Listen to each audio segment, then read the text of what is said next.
Assalamualaikum warahmatullahi wabarakatuh.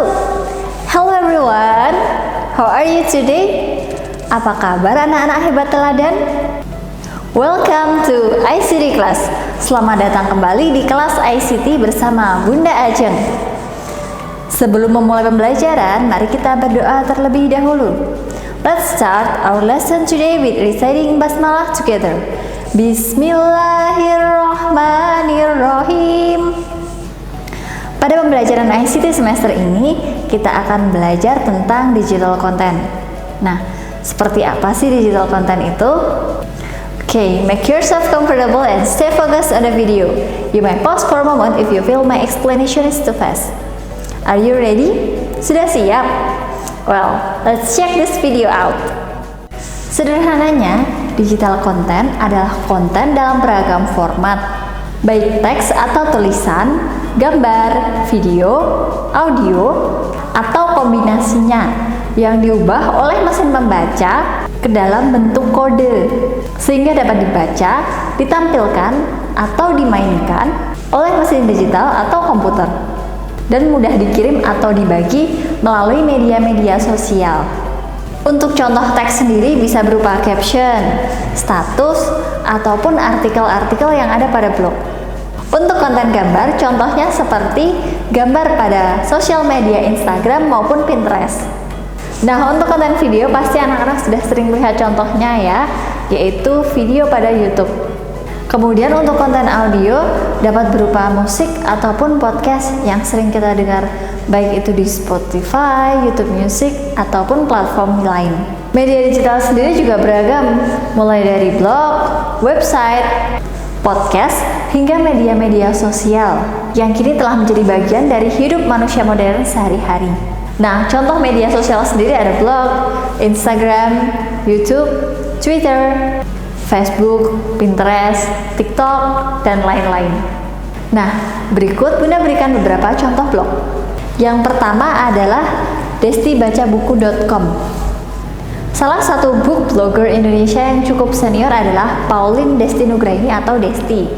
Sejak tahun 2011, Desti aktif meresensi buku yang ia baca ke dalam blognya, yaitu blog Desti Baca Buku. Ulasan-ulasan yang ditulis Desti sifatnya ringkas. Ia menjelaskan topik utama serta alur cerita buku-buku yang dibaca. Setelah itu, dia juga memberikan sedikit catatan dan komentar soal buku tersebut. Nah, di bagian akhir dia biasanya menyertakan penilaian pribadi dalam bentuk star rating.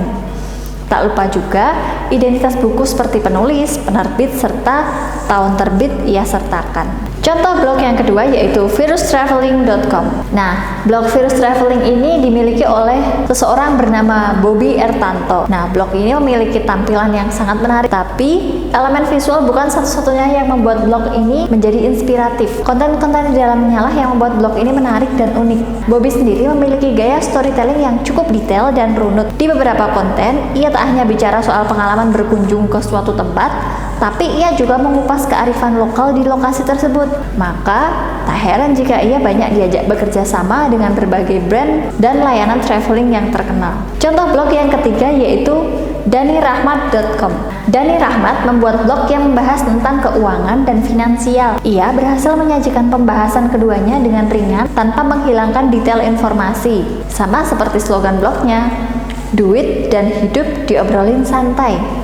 Desain tampilan blog ini sebetulnya sangat sederhana, namun Dani menggunakan gaya bahasa kasual yang mudah dipahami di tiap kontennya. Walau begitu, gaya bahasa yang digunakan tetap tak mengurangi bobot informasi yang disampaikan.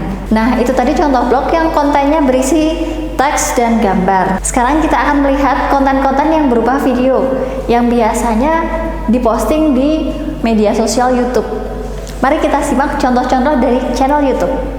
Contoh channel YouTube yang pertama yaitu Nihongo Mantapu. Wah, pasti sudah pada tahu ya, Jerome Pauline atau yang dikenal dengan nama YouTube-nya Nihongo Mantapu adalah seorang pelajar asal Indonesia yang mendapat beasiswa kuliah di Jepang. Ia berkuliah di Waseda University dengan jurusan matematika terapan. Nah, di channel tersebut, dia membuat video mengenai belajar matematika, bahasa Jepang, kehidupan di Jepang, kehidupan pribadi, dan lain-lain. Contoh channel YouTube yang kedua yaitu Wiranagara. Wiranagara merupakan jebolan kompetisi komedi yang membuat channel YouTube dengan konten tentang puisi dan lagu, gambar doodle, serta pendakian gunung maupun perjalanan. Contoh channel YouTube yang lain adalah Agung Hapsah. Agung Hapsah merupakan YouTuber Indonesia yang memproduksi konten-konten seputar film pendek, musik, review, dan vlog. Dia juga membuat banyak tutorial editing video pada channelnya loh. Nah, itu tadi beberapa contoh dari blog dan channel YouTube. Bagaimana? Anak-anak sudah mulai tertarik dengan konten digital? Kali ini Bunda punya tantangan untuk anak-anak. Tantangan Bunda untuk anak-anak adalah anak-anak menyebutkan minimal 3 channel YouTube, fanpage, maupun akun medsos lain yang menurut anak-anak menarik. Sertakan juga alasan di tiap contoh kenapa anak-anak menyukai akun tersebut. Oke, jawaban Bunda tunggu di e-learning ya. Semangat! Nah, itu tadi pembelajaran kita kali ini.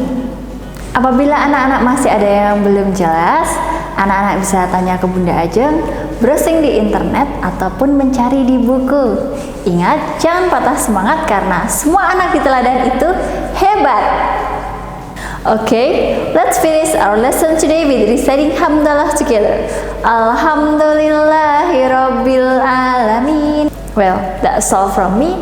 Thanks for your attention. Stay healthy, be happy always, and wassalamualaikum warahmatullahi wabarakatuh.